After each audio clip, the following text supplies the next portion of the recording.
트라우마를 겪으신 분들이 이제 재경험 증상이나 여러 가지 이제 인지 정서 변화, 뭐 각성 증가, 뭐 이런 것들이 있잖아요.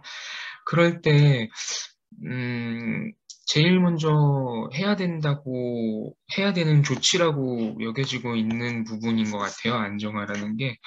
약간 그 트라우마 생존자들이라고 또 많이 요즘에 표현하는데, 그분들이 3단계의 단계를 밟아서 이제 좀 회복을 도와야 된다라는 거고, 첫 번째가 그 여러 가지 증상에 이제 대처하는 방법을 익히고, 그 두 번째는 이제 트라우마 사건에 대해 가지고 이제 또 뭐, 어떤 방식으로든 자기가 좀 소화할 수 있게 하고, 세 번째가 이제 그 후에 일상생활로 복귀 뭐 이런 단계입니다. 그래서 이 기존에는 그 증상 개입의 관점으로 보면은 이제 두 번째 단계를 저희가 맨 처음에 접근을 했던 건데, 트라우마가 워낙에 그 심각한 증상들을 일으키는 만큼 그거에 대한 긴급 조치가 필요하다 뭐 이런 거고, 이거는 요즘에 최근 한 10여 년 정도는 되게 많이 알려져 있는 개념인 것 같아요. 그래서 국립 트라우마 센터에서도 이제 재난 피해자들한테 심리적 응급처치 교육을 하는 게 이 상당 부분이 안정화랑 그 맥이 닿아 있는 부분이라고 생각하시면 되겠습니다. 그래서 뭐 어떻게 보면은 사실 별게 아니게 느껴질 수도 있는 것들인데, 이게 저희가 일상생활을 사는 것과 그분들의 일상생활이 다르기 때문에, 그리고 또 별거 아니더라도 모르면은 좀 대처가 확 달라지는 부분이라고도 생각이 되더라고요. 그래서 여러분들한테 익숙하신 분들도 있겠지만, 이 부분을 오늘 좀 소개하는 걸로 특강을 준비해 봤습니다. 우선 저희가 얼마 전에 사실 트라우마를 다루는 프로그램을 몇 차례 기획도 하고 시도도 했었는데, 저희 국가 유공자분들이 트라우마 하면은 보통 이제 전쟁 트라우마 그건데, 그, 저희가 제일 최근에 있었던 가장 큰 전쟁이 이라크 전쟁 참여가 있고, 근데 그건 이제 젊은 사람들이 실제 전투를 이렇게 갔다 오기보다는 좀 파병을 갔다 온 그런 느낌도 있어서, 물론 거기서도 그 격전 이런 거에 참여하신 분들도 있겠습니다만은, 대대적으로 본격적으로 했던 게 월남전이다 보니까 사실 그때 거의 50년, 60년 전 일이라 참여 70년도, 80년도 일이니까, 그때 참여하신 분들이 지금 거의 다 고령이시고 해서 트라우마에 대한 여러 가지 거를 시도도 잘 못 해봤었고, 특히 코로나 때문에 거의 센터가 프로그램 정지 상태였어요. 얼마 전에서야 이제 좀 트라우마에 대해서 다시 프로그램을 시작해보자 하고 처음에 처음에 도입을 하려 했던 게 여러 안정화 기법들을 좀 익히게끔 해보자. 트라우마를 건드리지 않은 채 대처만 할 수 있는 것들을 알려드리는 프로그램으로 4주짜리를 기획을 했었고, 첫 번째는 주에는 트라우마의 증상 교육, 심리 교육, 트라우마 특성 이런 거를 하면서 안정화가 왜 중요한지를 알려드리고, 그 다음에는 3주에 걸쳐서 여러 가지 안정화 방법들을 실습해보는 그런 프로그램을 진행을 했었습니다. 이거 소개해드리는 걸로 하면 될 것 같아요. 맨 처음에 규칙을 이제 아예 잡고 가는데, 사실 집단 프로그램을 할 때, 세팅마다 다르지만, 가장 좋은 거는 구성원들끼리 자발적으로 이렇게 저렇게 하자라고 한 10분, 15분 정도 규칙 정하는 시간을 따로 갖기도 하는 걸로 알고 있어요. 근데 저희는 그런 걸 좀 기대하기 어렵고, 다른 것도 해야 될 시간이 빡빡하기 때문에 세 가지를 아예 정해서 이렇게 해달라고 요청하는 편입니다. 서로 이제 어디 가서 다른 사람 얘기하지 않게 하고, 그리고 저희는 별명을 정해가지고 이렇게 팻말을 이렇게 착용하게 하는데, 저 같으면은 이제 평안으로 지어서 평안하고, 군산에서 오신 분은 군산이라고 짓고 해서 그 프로그램 내에서는 다 이렇게 별명으로 소통하고 비밀 보장 절대 해주는 거 그 연장선상에서 설명해드리고, 그리고 뭐 미리 뭔 일 있으면 알려주고, 세 번째 거를 좀 많이 강조를 하는데, 일주일에 한 번 프로그램으로 몇십 년간의 것들이 바뀌기는 현실적으로 불가능하다. 그리고 일주일로만 따져봤을 때도 우리는 144시간을 사는데 저희 이거 90분 정도로 뭔가 바뀌지 않을 거다. 그래서 굉장히 여기서 하는 게 부질 없다고 되게 조그만하다고 느낄 수도 있는데, 꾸준히 한번 실천을 해보기를 권하면서 시작을 하고 있습니다. 트라우마 증상 교육에 대해서는 뭐 이런 것들이 막 있고, 네. 또 회복의 예, 이런 것들, 이 DSM-5에서 뭐 네 가지 뭐 이런 거 있죠? 이런 거에 대해서 경험하는 거 나누기도 하고 뭐 이런 시간을 간단하게 가지고요. 그 회복의 문제로서 PTSD 증상을 바라보는 관점에 대해서 조금 논의를 드려요. 일단 트라우마 생존자들이 겪는 여러 가지 증상들은 굉장히 지극히 자연스러운 것들이라고 이제 정상화를 많이 하는 쪽으로 요즘에 접근을 하잖아요. 그러다가 또 실제로 시간이 지나면은 자연스럽게 회복이 되기도 하고요. 근데 자연스럽게 회복을 방해하는 과정이 있기 때문에 이제 증상이 남아있는 거다. 좀 이런 관점인데, 이거는 약간 그 인지처리 치료라고 거기서 좀 차용을 해왔어요. 그 인지처리 치료라고 뭐 성폭력 생존자들을 위해서 또 만들어진 프로그램이 있는데 전쟁 거기도 적용된 게 있어서 거기서는 증상을 방해하는 요소가 바로 이제 그 인지적인 요소이다 하면서 뭐 강조를 하는 파트가 있는데 어쨌든 제일 중요한 거는 타당화, 정상화를 하는 거 그리고 자연스럽게 회복될 문제가 뭐 때문에 회복이 안 되는지, 이제 그 치료에서는 교착점이라고 해서 그거를 찾아내는데, 그냥 여기서는, 그냥, 어떤 이유들로 안 된다. 그래서 신체 정서 인지 변화가 나오는데, 긍정적이기도 부정적이기도 하고, 근데 변해된 부분을 인정하지 않거나 피하면은 뭐 부정적이면 뭐 이렇게 회복이 어려워진다. 이런 쪽으로 좀 설명을 드리고 넘어가고 있습니다. 그리고 조금 상당히 고령이신 분들이라 이런 생리학적인 기전을 받아들이기 어려우실 수는 있겠지만 안정화를 오히려 설명하는 데는 신체적인 걸로 설명을 하는 게 가장 또 직관적이라고 생각이 돼서 그런 거를 좀 설명을 넣어봤었어요. 지금 여기에 적혀 있는 거는 그 중에 일부이지만 이거를 다 자세히 설명드리진 않고 어떤 위협적인 사건이 있을 때 이제 뇌가 반응하는 그 양상에 대해서 간단히 말씀드리거든요.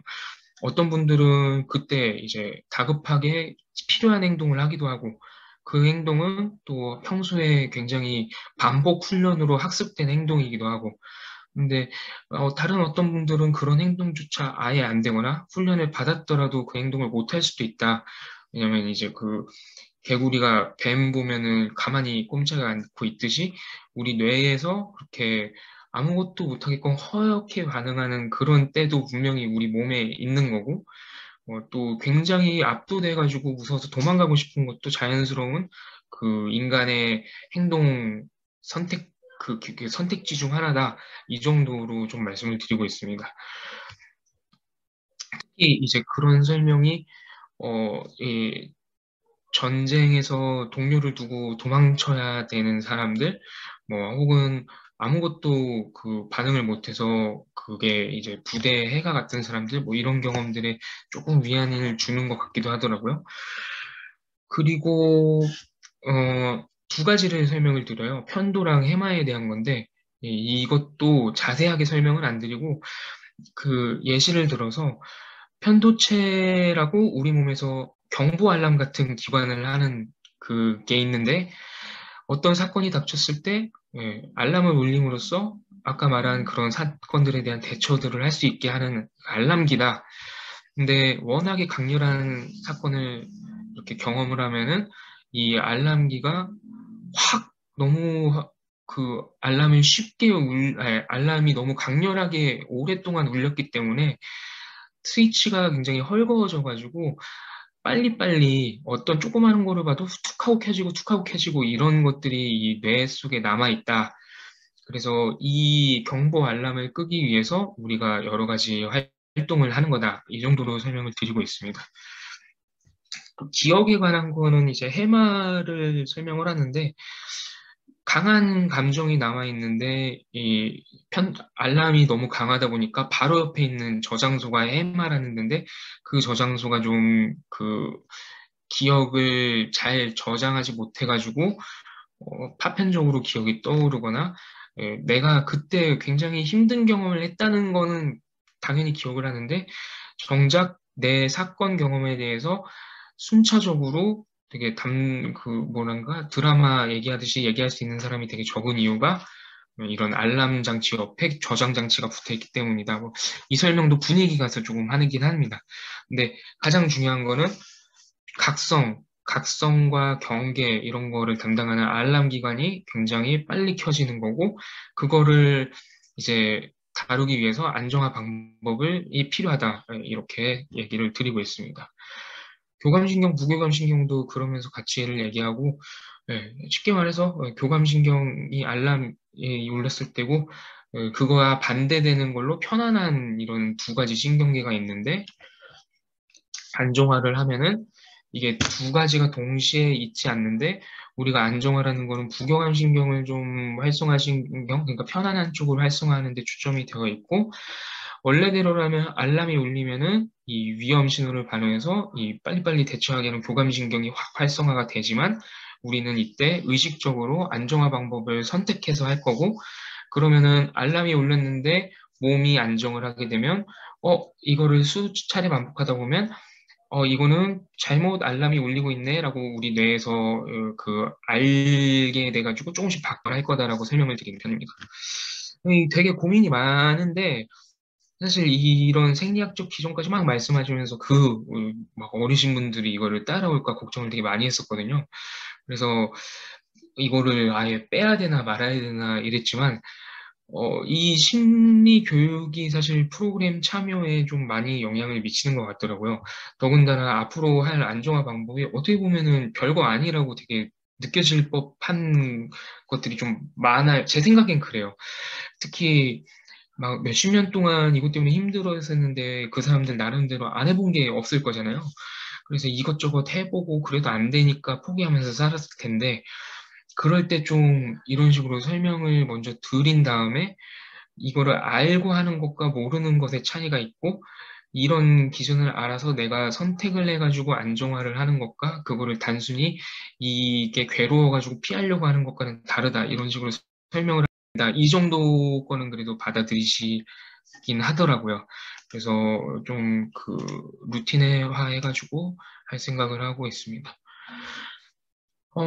그 다음에 이제 그 안정화 방법은 뭐냐. 그래서 내 몸이 각성 상태가 아닌 부교감 신경을 활성화하는 방법들이 뭐냐를 이렇게 반복적으로 설명을 해드리는데, 우선 기본적으로는, 감정을 주체 못하고 내가 굉장히 힘든 그 이미지나 이런 것들을 멈추지 않을 때, 현재에 초점을 두라는 거가 기본이 된다고 말씀을 드려요. 과거나 미래가 아닌 지금 현재, 특히 현재에 가장 초점을 둘 수 있는 쉬운 방법은 오감을 활용하는 거라고도 말씀을 드립니다. 그래서 이렇게 찰싹찰싹 몸을 이렇게 때리면서 지금 몸이 아픈 느낌은 지금 현재에 느껴지는 거고 이 과거에 아팠던 기억을 떠올리거나 내가 때릴 거 생각해서 미래에 아픈 게 아니라 몸의 감각에 느끼는 것만이 지금 현재와 가장 근접해 있다라고 좀 설명을 드리고 그래서 몸의 감각을 강조하고 중립적으로 기술만 하는 거를 또 강조드립니다. 예시처럼 어떤 생각들이 막 떠오르다가도 그냥 있는 그대로를 기술하는 데서 멈춰라. 이것이 이제 그 안정화의 기본 방법이라 설명을 드리고 있고, 제일 또 기본적인 이거는 그 기본 개념이고, 가장 쉬운 안정화 방법이자 가장 메인이 되는 안정화 방법으로 호흡을 할 것을 하면서 복식 호흡을 좀 가르쳐 드려요. 이게 은근히 복식 호흡 해보셨어요 하면 거의 뭐 안 해봤다고 하시는 분들이 좀 많으시더라고요. 우리 때랑 또 접근 방법이 달라서 그런 건지 몰라도. 그래서 호흡하는 법, 그리고 나비 포옹하는 거, 그리고 판다노시 현재에 머무르기, 이거를 세 가지를 메인으로 하고 있습니다. 간단히 소개하면은 뭐 이런 호흡, 이런 거, 복식 호흡의 차이점? 복식 호흡이 뭔지 간단히 설명드리고, 이제 뭐 4353법을 가르쳐 드리는데, 그냥 숨 좀 천천히 들이마셔서 배 볼록하게 하고, 잠깐 멈추고, 천천히 들이내쉬고, 잠깐 멈추고 요거를 하라고 알려드리고 몇 실습을 해보죠. 배가 팽창하는 느낌 이런 거 복식호흡 설명하는 거 다 아실 거예요. 그런 것들을 알려드리고 나비포옹 방법도 알려드립니다. 이렇게 해서 신체를 투닥투닥이는 그 감각에 주목하면서 어린아이를 잠재울 때 하듯이 나를 위로한다는 느낌으로 나를 보듬어주는 방법 이거를 알려드리고 그 중립적으로 하는 게 어떤 것인지를 좀 어떻게 설명을 드려야 될까 했는데 제가 예전에 DBT 강의를 들으면서 인상 깊었던 거를 갖고 왔어요. 약간 그 마음챙김 파트 설명하면서 하는 방법인데 이 그림이 무슨 그림으로 보이시냐라고 일단 여쭤봐요. 그러면은 100이면 100 다 웃는 그림이라고 얘기를 해요. 그럼 이제 이건 사실 웃는 그림이 아니라 우리가 이 그림을 보고 웃고 있다라고 인식하고 있는 거다. 판단하는 거다라고 말씀을 드려요. 이 그림은 사실 동그라미 작은 거 두 개가 큰 동그라미 안에 있고 그 밑에 이렇게 반곡선 같은 게 있는 거다. 이게 중립적인 기술이고 웃고 있다라는 거는 그거를 보고 우리가 판단하는 거다. 뭐 이거를 했더니 뭐 하시는 분도 있고 그렇다 하더라도 적용은 잘 안 될지라도 적어도 있는 그대로 보는 게 우리가 얼마나 힘든지, 우리가 항상 얼마나 익숙해진 거에 그 판단하면서 사는지 그 예시로 좀 드리고 있습니다.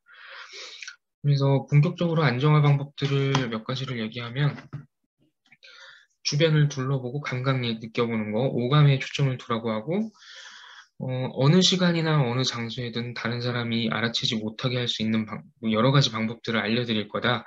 그리고 주관적인 고통을 항상 측정을 하게 해요. 0점부터 10점까지 중에서 10점이 가장 고통이 큰 거고, 이제 0점이 고통이 하나도 없는 상태라면, 그 중간인 5점을 기준을 잡아드려요. 고통이 1점, 2점, 3점, 4점 올라갈수록 고통의 크기는 커지는데, 이거와 반대로 고통을 좀 조절할 수 있는 느낌이 있을 거라고 반대로.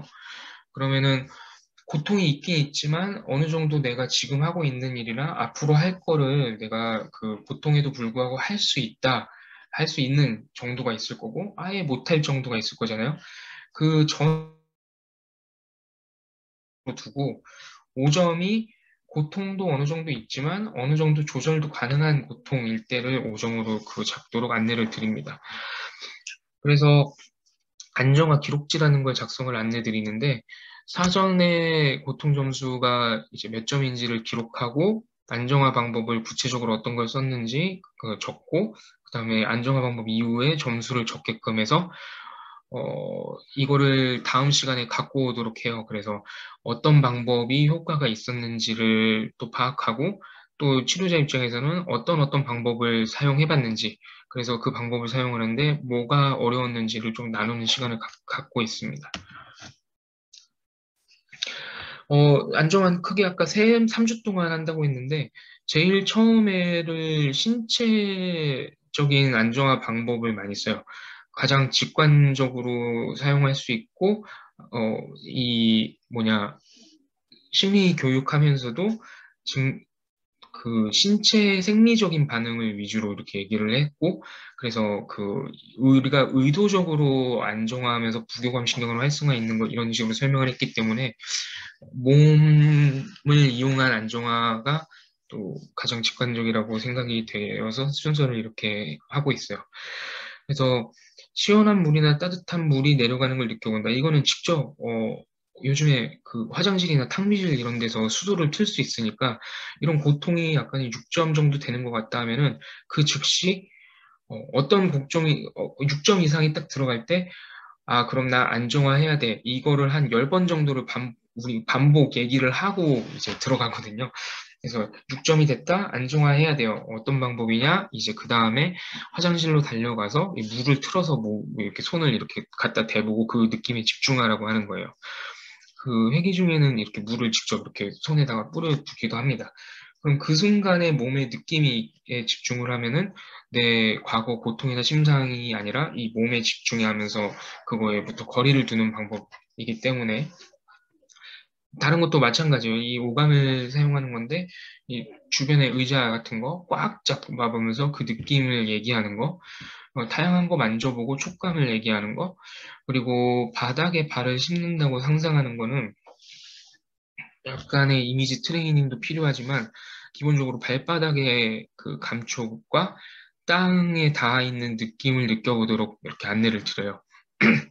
발가락 좀 꼼질꼼질도 해보시고, 음, 발이 땅에 닿아 있는 부분과 안 닿아 있는 부분의 감각을 느껴보시게 이렇게 되새기게 하고, 그러면서 가장 편안한 자세로 앉으면서 내 발이 땅에 단단히 맞닿아 있다, 혹은 발바닥에서 이제 단단한 뿌리가 나와서 땅과 연결되는 느낌을 이렇게 상상해 보라. 뭐 이런 식으로 발전을 시킵니다. 그라운딩용 물건을 휴대하고 다니는 거는 내가 좀 감촉이 좋은 혹은 뭐 이 감각을 자극할 만한 그런 휴대품을 소지하고 다녀서 고통이 6점 이상일 때 그거를 딱 찾아서 만지라는 거예요.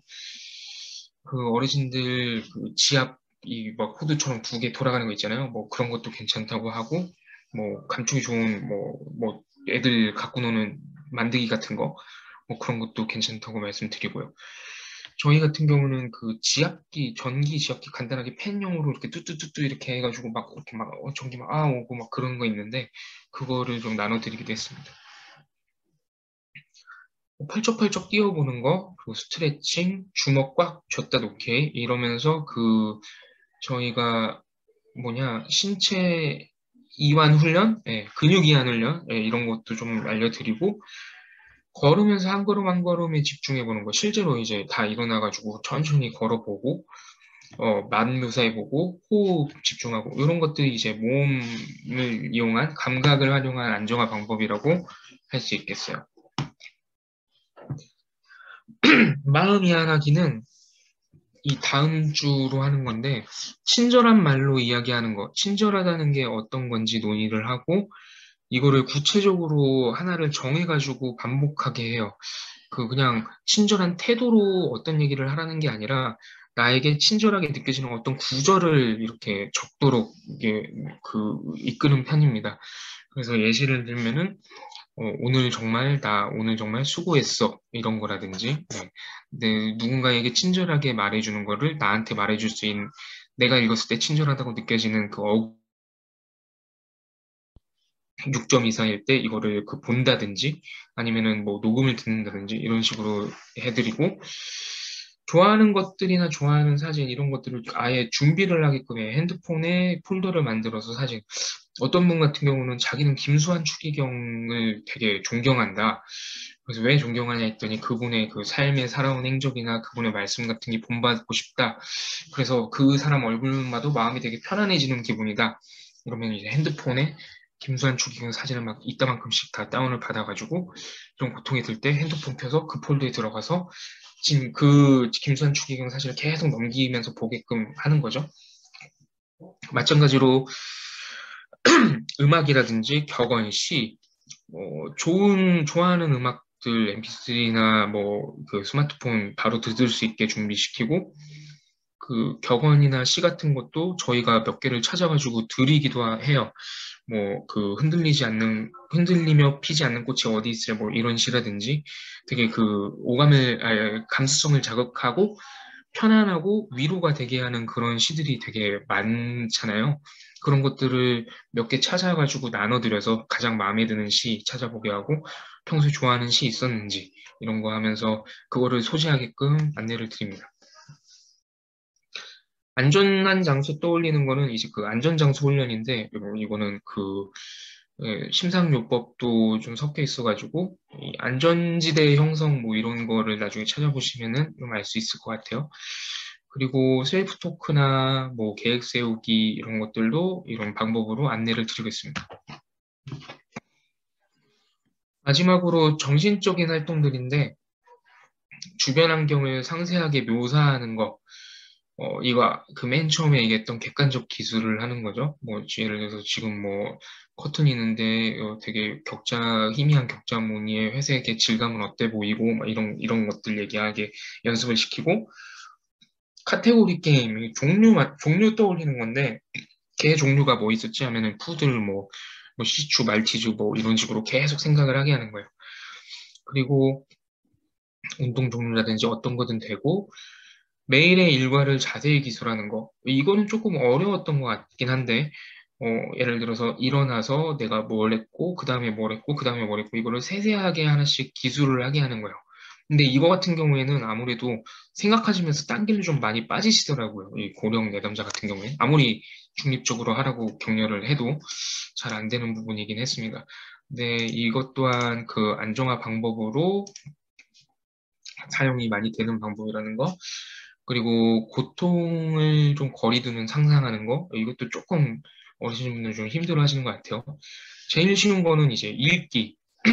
우리가 어디든지 읽을 거리는 있으니까 그거를 읽으면서 거기에 정신 집중을 하는 건데 그거를 한 글자 한 글자 자음과 모음을 분리해가지고 읽도록 하면 또 정신 집중이 잘 되더라고요.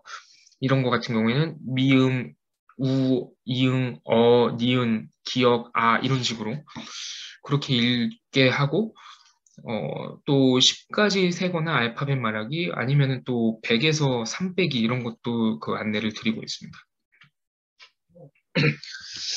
네, 이제 그 뭐 이런 여러 가지 안정화 방법들을 하나하나 다 실습을 하는데 사실 이걸로도 어떤 분들은 굉장히 많이 그 뭐 안정을 찾는 그 방법을 알았다고 좋아하시는 분들도 있고 어떻게 보면은 그, 이 집중하면서 뭐 해보셨던 방법들도 있고, 근데 중요한 거는 내가 이런 것들을 이 고통이 어느 정도일 때 의도적으로 선택을 한다는 거를 되게 많이 강조를 드리는 편이고, 또 한 가지는 그래도 막연했던 여러 가지 대처법에 대해서 비록 하나하나들로 봤을 때는 별게 아닐지도 몰라도 일단은 방법 가짓수가 많으니까 그 중에서 뭐 한두 개, 내가 효과 있는 한두 개만 건져가도 성공이라는 그런 마인드로 좀 이렇게 안내를 드리고 있고, 듣는 입장에서도 어쩌면은 이거는 저가 이런 거를 교육받을 때 들었던 개인적인 느낌인데, 그래도 방법이 엄청나게 많기는 많네. 예, 이런 느낌이 들어도 좀 성공이라는 생각이 듭니다. 왜냐면은, 대처할 거는 이렇게 많구나. 내가 그동안 몰랐구나. 그러면서 방법이 있으니까 하기만 하면 된다. 이걸로 좀 이어질 수 있는 것 같아서요. 그래서 이거지를